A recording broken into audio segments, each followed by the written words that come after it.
Hello and welcome to the Genuine Learning blog. My name is Melissa Galasso, and today we're going to talk about the 2025 PCC Annual Report.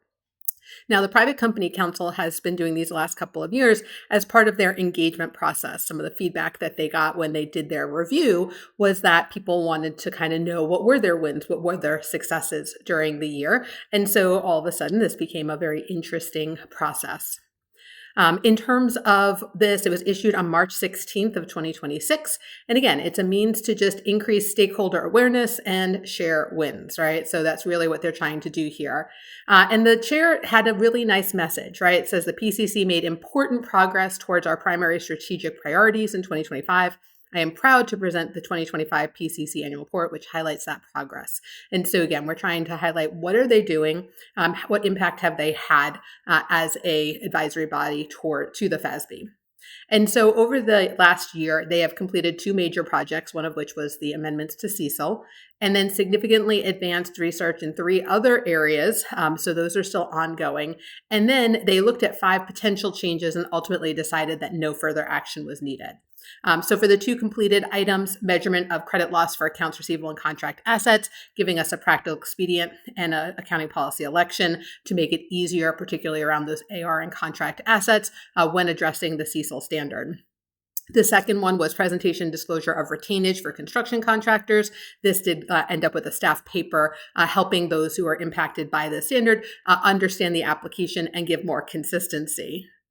They are currently working on debt modifications and extinguishment and troubled debt restructuring, lease accounting simplification, although some of those have been decided that they're, for example, not going to have a single lease model, but they did explore that and other things. And so they do have some working groups that are working on these projects.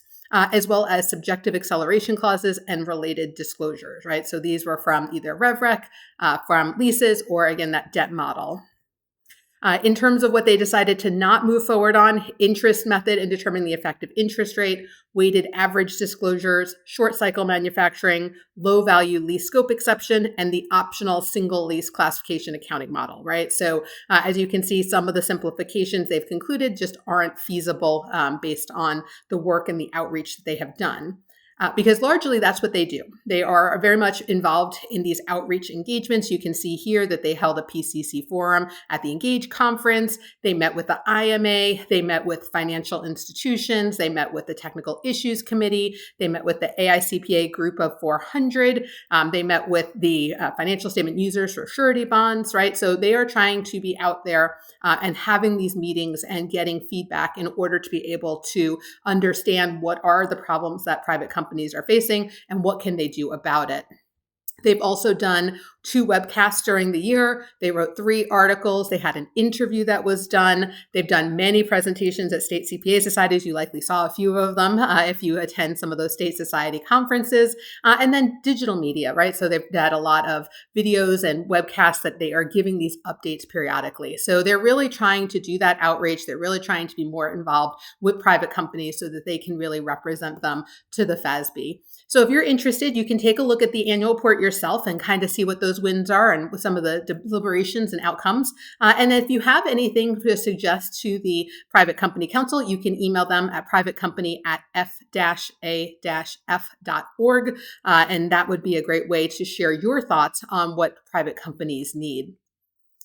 All right, well, that is a wrap on this week's blog, and I hope to see you on a future blog. Have a great day, guys. Bye-bye.